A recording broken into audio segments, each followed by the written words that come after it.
Excusez-moi pour la très longue biographie, je vous promets de déduire ça de mon temps de parole. Bien, en fait, en effet, mon exposé a été annoncé en anglais, mais peut-être que ce serait plus commode pour tout le monde que je parle français, mais la présentation sur le PowerPoint est en anglais, ce qui peut permettre aux personnes de s'orienter si elles le jugent utile. J'ai beaucoup aimé cette petite photo que j'ai trouvée sur Internet aujourd'hui à la dernière minute, qui représente une lettre de l'alphabet arménien qui s'en va sur un train devant le mont Ararat.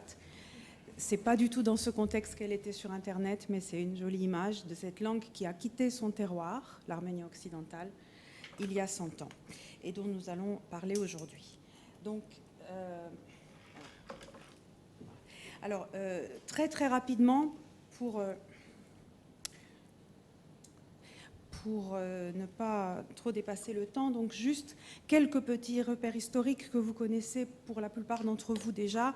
Donc l'arménien est une langue d'origine indo-européenne qui a un substrat ourartéen, donc c'est-à-dire que la constitution de l'arménien en tant que langue propre, environ 700 ans avant Jésus-Christ, s'est faite par le contact avec la langue ourartéenne, qui est une langue d'une famille totalement différente.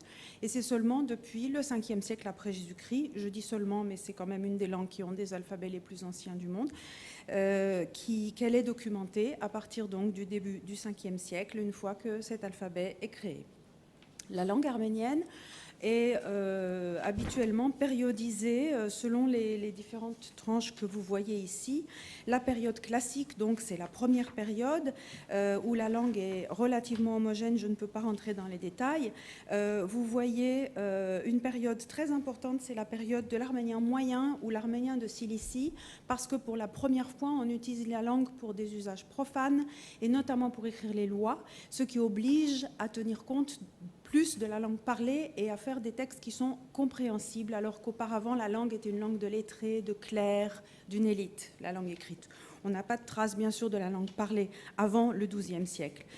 Et progressivement, après cette époque de l'arménien moyen, eh bien, on avance à travers différentes étapes qui ont chacune leur explication historique vers la standardisation de l'arménien occidental en tant que langue littéraire au XIXe siècle, à l'époque du réveil des nationalités, dans le cadre de la constitution des nations en Europe et dans les Balkans au sens moderne. C'est donc... pardon, on peut changer. Pardon. Excusez-moi.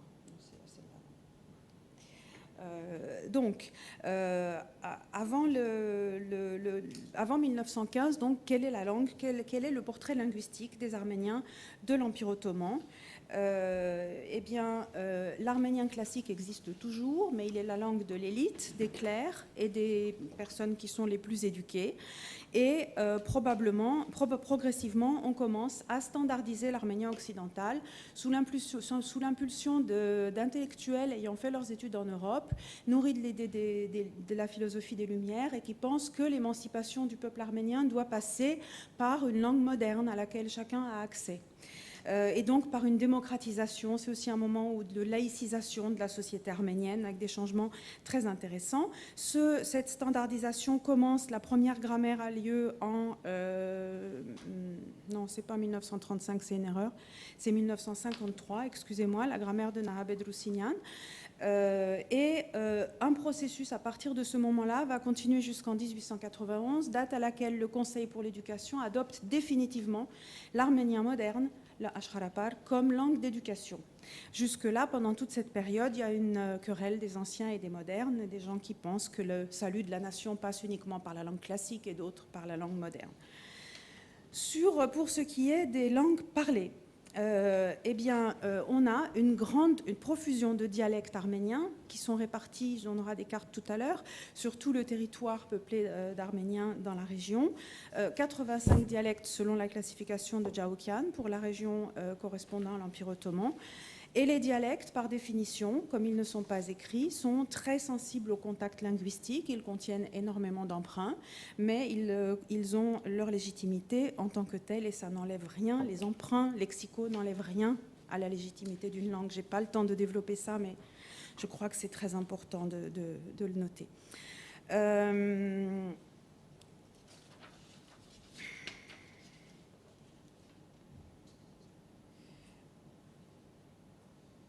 Donc, il y a un problème de copier-coller dans la diapositive. On peut passer à la suivante.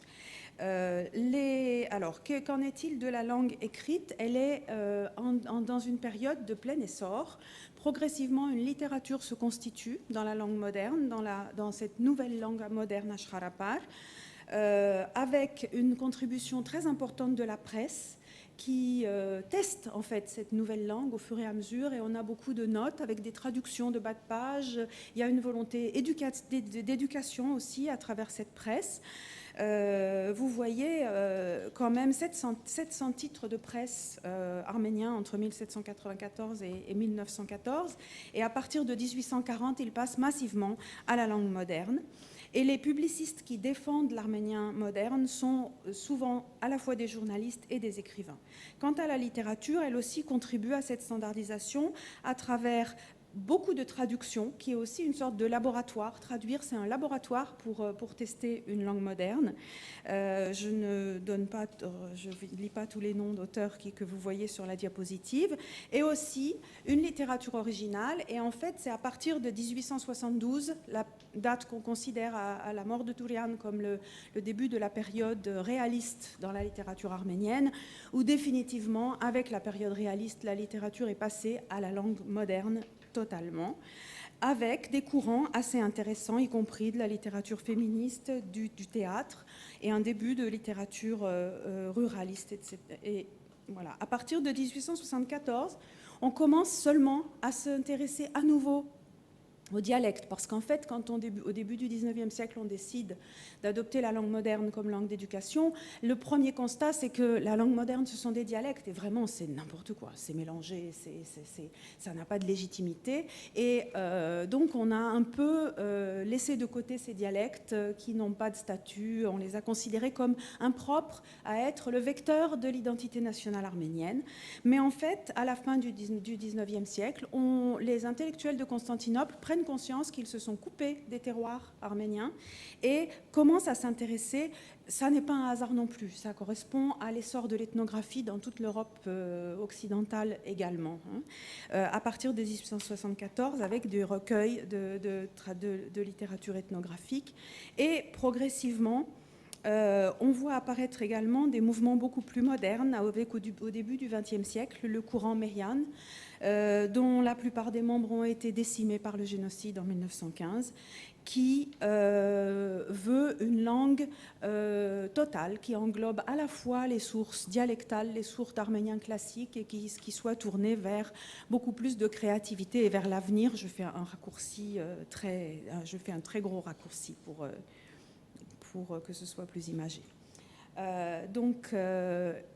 Cet essor de la langue moderne est porté également par un réseau impressionnant d'écoles, puisque vous voyez les écoles séculières qui commencent à s'imposer. On a 114 écoles dans l'Empire en 1830. On en a 818 en 1902, avec près de 85 000 élèves, dont vous voyez un tiers de filles. Et parmi les enseignants aussi, de 2150, c'est aussi à peu près un tiers de femmes. Donc l'arménien occidental est enseigné dans ces écoles et porté par ces écoles. Également un rôle important, je ne relis pas la liste des écoles, c'est celui des sociétés de culture qui se constituent et les associations de bienfaisance ainsi que les sociétés bibliques qui ont tous contribué au développement de cette langue littéraire moderne. L'ethnographie, c'est important parce que, je vous disais, l'ethnographie arménienne est née en 1874 avec le travail de Karekin Servanstians, et on peut dire c'est terminé avec celui de Gomidas, qui lui est allé dans les campagnes pour recueillir des chants et de la musique, qui fait partie des intellectuels. Pardon, j'ai écrit une grosse bêtise, Gomidas n'est pas mort en 1915. Il est mort plus tard à Paris, bien sûr, mais oui. Plus et moins. C'est une erreur. C'est à l'occasion de ce travail ethnographique qu'on a recueilli l'épopée nationale, qu'on a découvert l'épopée nationale David de Sassoon, qui fait partie des chefs-d'œuvre des épopées mondiales. Et donc cette réhabilitation des provinces, cette nouvelle attention donnée aux provinces qui avait été un petit peu méprisée, disons, par les intellectuels. Et à la suite de cela, on commence à étudier les dialectes avec notamment le premier dialectologue arménien, c'est Hracia Ajarian, un élève d'Antoine Meillet, que Gérard Dédéian a rappelé tout à l'heure. Il a eu quelques précurseurs, mais qui n'ont pas été des spécialistes des dialectes. Mais je tiens à souligner que Arsène Aydenian, qui a produit en 1866 une des plus importantes grammaires de l'arménien moderne naissant, disons, qui commence à se standardiser, est le premier qui brise une sorte de tabou en admettant que les dialectes ont existé depuis la période classique et que l'arménien classique n'était pas une langue originelle, idéale, unique, où tout le monde parlait de la même façon et puis qui aurait dégénéré ensuite en différents dialectes, mais que c'était une langue de lettrés et qui ne reflétait pas la langue parlée à l'époque et que cette langue parlée était nécessairement, elle aussi, fragmentée en différents dialectes.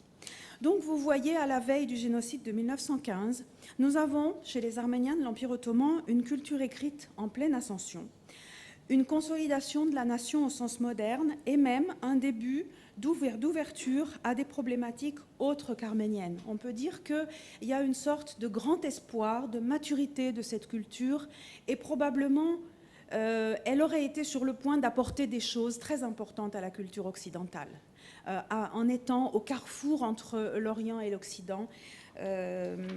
Malheureusement, ça n'est pas ce qu'il s'est passé et 1915 a abouti à la destruction de ce tissu social, culturel et à la dislocation d'une nation.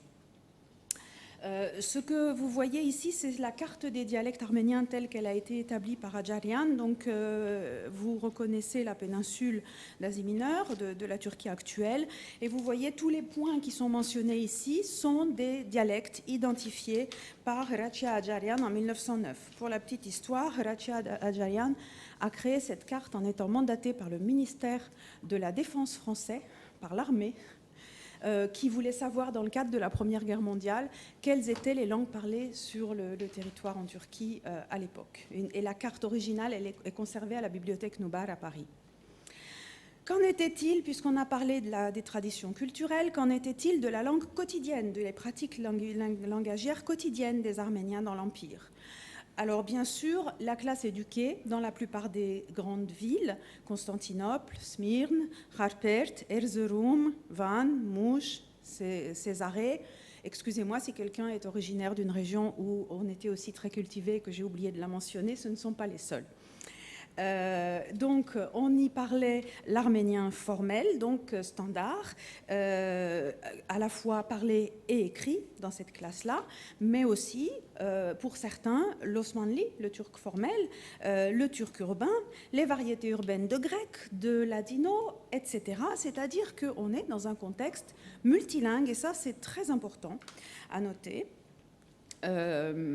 Alors, pour ce qui est des classes éduqués et non éduqués dans les terroirs, dans les provinces, il faut ajouter à cela les dialectes locaux de l'arménien, mais aussi, dans certains villages, des pratiques linguistiques qui sont en fait un dialecte du turc ou du kurde dans une variante ethnique propre aux Arméniens de ces villages, puisqu'en fait, dans ces régions-là, il y a souvent une séparation, notamment dans les villes, il y a des mélanges, mais souvent les villages sont ethniquement marqués, vous connaissez ça au Liban. Donc, il y a aussi des villages qui étaient passés à des dialectes du turc. On a l'habitude de considérer ainsi que certaines régions de l'Empire ottoman, dans certaines régions, les Arméniens étaient turcophones. C'est en en grande partie le cas en Cilicie. Mais il faut faire un petit peu attention à cette étiquette parce que lorsqu'on dit turcophone, souvent, c'est quand on ne reconnaît pas dans cette façon de parler ou dans ce dialecte une composante arménienne suffisante. En réalité, c'est fort regrettable que ces parlers n'aient jamais été documentés et étudiés parce que il est certain qu'ils ne parlaient pas de la même façon que les Turcs du village voisin ou que les Turcs de leur même village. C'est-à-dire que si on représente la situation linguistique après des années de contact avec le turc, on avait dans ces régions-là une sorte de continuum avec à un bout des dialectes les plus arméniens, des dialectes plus mélangés, et puis à l'autre bout, ces variantes arméniennes de turc ou de kurde qui seraient très intéressantes à étudier pour travailler sur le contact de langue, mais malheureusement, elles ont été tellement stigmatisées, ces variantes-là, que personne n'a pensé à les recueillir, et je crains que ce ne soit tard, mais peut-être on peut encore trouver quelques échantillons. Il faut citer aussi le cas inverse de villages qui ont conservé la langue arménienne, mais qui ont renoncé à leur identité arménienne, et essentiellement à travers la conversion. Dès le XVIIIe siècle, et là, ça n'est pas le génocide qui est en cause, et ça nous montre que le génocide n'est pas arrivé sur un terrain vierge. Dès le XVIIIe siècle, certains villages, dans une stratégie de survie, ont choisi de se convertir à l'islam et de conserver le dialecte local. C'est le cas des Arméniens de Hamchen. Et par souci d'auto-préservation également, ils ont consciemment refusé de transmettre à leurs enfants la connaissance du fait qu'ils étaient d'origine arménienne. Et c'est seulement au contact avec des arménophones, finalement assez récemment, enfin au cours du XXe siècle, que ces populations se sont rendues compte tout à coup qu'elles comprenaient l'arménien. Mais en fait, les jeunes générations ont eu beaucoup de mal, et il y a un conflit d'identité actuellement chez ces Arméniens de Hamchen. Et aussi, pour finir le paysage linguistique, il n'y a pas que les Arméniens qui parlaient l'arménien. Il y a aussi des populations syriaques, notamment dans la région de Urfa et aussi dans la région de Kharpert, dont l'arménien était la langue maternelle. Et ces populations sont restées très longtemps arménophones. Je ne sais pas s'il y en a à Beyrouth, mais à Alep, j'ai rencontré des Syriaques qui étaient encore arménophones. Et vous verrez tout à l'heure, on a aussi pu documenter le dialecte d'Urfa parlé par une arménienne syriaque à Paris, qui était une expérience de linguiste absolument extraordinaire. Alors, je vous le disais, le génocide n'est pas arrivé en terrain vierge. L'arménien occidental, la culture arménienne, était déjà une culture minoritaire. Alors, puisque tout à l'heure la question a été posée du sens de minorité, je vais être moins pudique. C'était une culture opprimée dans ce cas-là. Donc dans un contexte multilingue, mais avec le système du millet qui donnait aux communautés une liberté de gérer tout ce qui était religieux et culturel. Mais des stratégies de survie, comme je l'ai signalé pour les Arméniens de Hamchen, étaient nécessaires dans un système clairement discriminatoire, avec des étiquettes de dhimmi et de gavur, d'infidèles donc. Et très souvent, quand on interroge des personnes qui sont originaires des régions turcophones, elles disent souvent leur justification est qu'on les a obligés à choisir entre leur langue et leur religion. Et donc, ils ont conservé la religion. C'est la raison pour laquelle ils étaient devenus turcophones. Ce qui est intéressant, c'est que j'ai entendu cette même légitimation chez des Grecs d'Asie mineure. Dans la famille de mon mari, c'est ce qu'on disait aussi. Ce qui signifie que d'abord, perdre sa langue, ça nécessite une justification. Et deuxièmement, je ne sais pas si mon collègue historien me contredira, mais jusqu'à maintenant, il n'y a aucun document qui permette de dire qu'à un moment donné, un tel marché a été conclu avec les Arméniens de certains villages, en disant soit vous vous convertissez, soit vous changez votre langue. Ce sont des stratégies de survie intériorisées qui font qu'on négocie avec les marqueurs culturels, on pèse selon l'environnement, de quelle façon on peut arriver à survivre le plus facilement. Donc, je dirais, pour dire des mots encore plus crus, je dirais une sorte d'apartheid qui conduit à des compromis culturels, disons. Alors, on va passer cette carte, c'est juste les lieux peuplés par des Arméniens en 1915, et voilà, immédiatement après, le résultat du génocide. Vous savez peut-être que les Arméniens, les survivants, ne sont pas partis tout de suite. Ils ont souvent essayé de continuer à vivre sur place jusqu'à... Enfin, c'est en 22 que le départ définitif s'est fait pour tout le monde à la fin de la guerre gréco-turque, où il était devenu très difficile pour les chrétiens avec le kémalisme de rester en Turquie. Cette dispersion donc conduit à la création de nouvelles communautés. Alors là, en différentes couleurs, vous voyez différents types de sociétés. Ceux qui sont en violet, ce sont les pays neufs, des pays de migrants. En orange, c'est la France, qui a un système jacobin très particulier, qui a peur des communautés, comme le disait tout à l'heure Gérard, et le Proche-Orient ou l'Union soviétique, qui sont des systèmes de post-impériaux dans lesquels on a encore cette conscience de la distinction entre la citoyenneté et la nationalité ou l'appartenance ethnique ou l'appartenance confessionnelle. Donc ces différentes communautés ont pu reprendre, pour ce qui est de la langue écrite, les traditions passées, les journaux, les éditions, les écoles, qu'ils ont réussi à conserver de façon plus ou moins forte, selon le contexte, bien sûr. Qu'en est-il des dialectes? J'aime beaucoup insister sur les dialectes parce qu'on le fait peu. Je vais essayer. Donc, 5 minutes. Donc les dialectes, eux, sont ancrés dans des terroirs, ils sont liés à des traditions ethnographiques, ils sont construits dans un contexte particulier, avec des multilinguismes spécifiques, je le disais, autant de configurations qui fondent leur particularité à la fois, tout en ayant des points communs qui sont ceux de la nation, disons, autour de la culture standard et notamment via l'éducation. Que se passe-t-il après 1915? Eh bien, ces dialectes sont dispersés. Alors, j'espérais vous montrer une plus belle carte parce que je suis en train de travailler sur cette cartographie des dialectes arméniens avant et après le génocide. Mais elle n'était pas prête. Mais vous voyez ici qu'en fait, eh bien, il y a eu différentes directions dans lesquelles ces locuteurs de dialectes ont migré. Vous voyez des flèches vers la droite qui vont essentiellement vers l'Arménie. Les flèches vers la gauche qui ne peuvent pas aller jusqu'au bout parce que ça sort de la carte, ce sont des migrations vers l'Occident, et puis celles qui vont vers le sud, c'est vers la Syrie et le Liban. Que dire du destin post-génocide de l'Arménien occidental moderne? Donc cela devient une langue pluricentrique, avec plusieurs centres, donc Constantinople, la Syrie, le Liban, le Canada, la Californie, la France, la Grèce, Chypre. Ce sont les pays essentiellement dans lesquels il y a des écoles arméniennes. Je me suis appuyée sur ce critère-là. Et le Moyen-Orient, essentiellement le Liban et la Syrie. Quand on dit la Syrie, on doit dire ça maintenant, enfin entre guillemets, puisqu'il y a beaucoup d'inconnus. Qui sont conçus comme le conservatoire de l'Arménien occidental.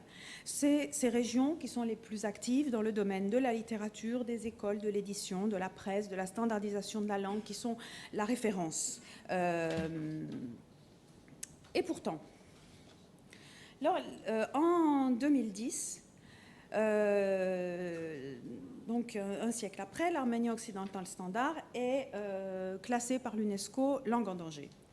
C'est une décision qui a un peu choqué, même si elle correspond quand même à un sentiment de déclin que tout le monde éprouve et une crainte que tout le monde éprouve. Au niveau, vous voyez deux, qui est celui auquel les parents ne transmettent plus la langue à leurs enfants à la maison, ce qui est peut-être vrai pour certaines communautés, mais faux pour d'autres. Alors, j'ai pas le temps ici, mais en réalité, ce jugement de l'UNESCO n'est pas acceptable tel quel. Donc, je passe.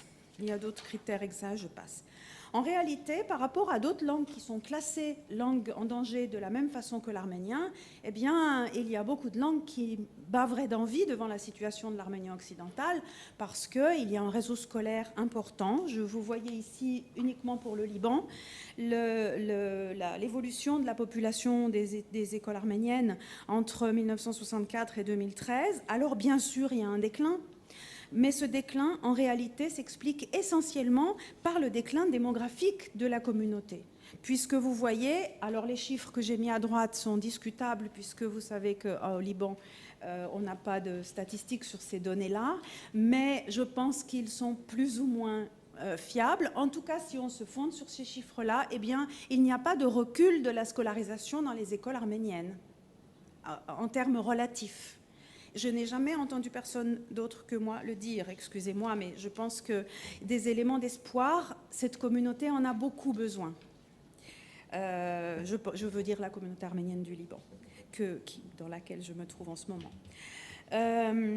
Et donc, cette langue, pour une langue en danger, a la grande chance d'avoir une masse critique de locuteurs vernaculaires, à la fois vernaculaires, c'est-à-dire qui parlent la langue courante, et éduqués, pour espérer transmettre à la génération suivante. La question, c'est comment trouver les ressorts pour que cela soit transmis. Alors, sur les dialectes, juste... alors, ça, c'était pour la langue littéraire, la langue écrite. À propos des dialectes, 100 ans après. Donc, vous avez ici quelques photos des différents travaux de terrain que nous avons effectués avec mes collègues de l'INALCO pour recueillir et documenter des dialectes arméniens. La dame que vous voyez en haut à gauche s'appelle Emeline Razal. Elle habite dans la banlieue parisienne et elle parle le dialecte de Urfa extraordinairement bien. C'est elle qui est syriaque. Il y a des personnes, donc on a fait du terrain en 2008 à Alep. Nous ne savions pas que ce serait une occasion rare de documenter ces dialectes, mais il y a aussi des locuteurs de dialectes occidentaux en Arménie, où ils se sont parfois retrouvés dans des villages compacts et où ils ont préservé leur dialecte, mais bien sûr qui a changé au contact de ce nouveau contexte, la scolarisation en Arménie orientale. C'est beaucoup plus difficile de préserver un dialecte lorsqu'on est en contact avec une langue standard, qui est proche, que lorsque c'est une langue étrangère. On le voit avec le dialecte du Karabakh, par exemple, qui, à l'époque où le Karabakh était sous domination azérie et où la langue d'éducation était le russe, eh bien, le dialecte restait très solide. Et depuis que la langue d'éducation est l'arménien standard, le dialecte, petit à petit, se rapproche de la langue standard. Voilà, je passe sur cette diapo parce que je n'ai pas le temps, mais 100 ans après, il n'y a pas seulement l'histoire, il y a un présent qu'il faut s'identifier, qu'il faut s'approprier, avec de nouvelles identités parfois très complexes. Et la question importante que nous allons avoir à traiter maintenant, je dis nous, c'est-à-dire enfin que les Arméniens doivent traiter maintenant, c'est les Arméniens cachés de Turquie qui commencent à révéler leur identité et qui ont une identité très complexe et très mêlée. Certains ne veulent pas se convertir au christianisme mais revendiquent malgré tout le fait d'être arméniens. D'autres veulent se convertir. Les motivations sont complexes. Ça, c'est Et de même, chez les Arméniens de Hamchen, je vous disais qu'il y a aussi des conflits d'identité. Certains villages font partie des plus nationalistes. Le village de Senoz, par exemple, qui est un village qui parle un dialecte arménien, fait partie des villages les plus extrémistes en termes de nationalisme turc. Mais néanmoins, le dialecte de Hamchen, de toute façon, est en train de disparaître et les jeunes ne le parlent plus. Une des questions avec les dialectes, c'est le vieillissement de la population, le changement des stratégies matrimoniales. Pendant toute une période, on se mariait entre gens originaires du même village. Donc on gardait le dialecte à la maison. Aujourd'hui, c'est déjà difficile de se marier à l'intérieur de la communauté arménienne. Donc les locuteurs, les jeunes, souvent, sont des locuteurs passifs et ne sont plus locuteurs actifs. C'est le cas aussi bien pour les dialectes arméniens en Syrie et au Liban que pour, par exemple, le dialecte de Hamchen en Turquie. Alors, je passe à la conclusion. J'ai plus que 2 diapos. Bien sûr, le déplacement des Arméniens, des populations arméniennes de l'Empire ottoman a été une tragédie humaine et culturelle et une perte pour le patrimoine de l'humanité. 85 dialectes et leur environnement ethnographique ont vu le cours de leur évolution fortement modifié et quand ils n'ont pas purement disparu. Ça, c'est le passé. Le passé, c'est le patrimoine de l'humanité. Mais le présent aussi participe de la construction du patrimoine de l'humanité. Le patrimoine de l'humanité, c'est le vécu des hommes tous les jours et ce qu'ils laissent aux générations suivantes. Et à ce titre, le présent est aussi légitime que le passé pour construire le patrimoine de l'humanité. Il y a aujourd'hui l'émergence de nouvelles variantes non formelles d'arménien. L'arménien de Beyrouth urbain, les variantes mixtes, le dialecte de Boulchamoud. Mais tout cela n'a pas droit de citer. On n'a pas le droit d'en parler, on n'a pas le droit de travailler dessus. Ça n'est pas considéré comme quelque chose de valorisant, tout comme au début du XIXe siècle, les dialectes. Et pourtant, c'est un élément important de l'identité arménienne au quotidien. C'est un élément important de l'attachement de chaque individu à cette communauté, ses façons de parler. C'est un élément important de la construction d'une identité moderne que les jeunes doivent avoir aujourd'hui dans l'environnement qui est le leur. Ce sont des choses auxquelles il faut réfléchir. Et bien sûr, une des questions qui se posent, ce sont les limites de la résilience linguistique. Les langues s'adaptent à leur contexte, elles changent, elles évoluent. De toute façon, les langues absorbent tout ce qui est dans leur environnement et c'est un phénomène naturel. Il ne faut pas avoir peur du contact de langue. Mais les limites, c'est que dans la perception de la communauté, l'arménien occidental est conçu comme une sorte de substitut de territoire, parce qu'en fait, le destin de cette langue est lié très étroitement à ce sentiment de perte d'un territoire, et la langue est le lieu où cette identité peut se retrouver sans territoire. Et bien entendu, cette approche engendre, et je ne vais pas rentrer dans les détails, mais je lance juste quelques pistes, engendre une attitude de volontarisme linguistique très forte. La communauté arménienne du Liban est un peu la référence pour la standardisation, la normalisation, je vais dire même purification. Enfin, il y a quelque chose de très...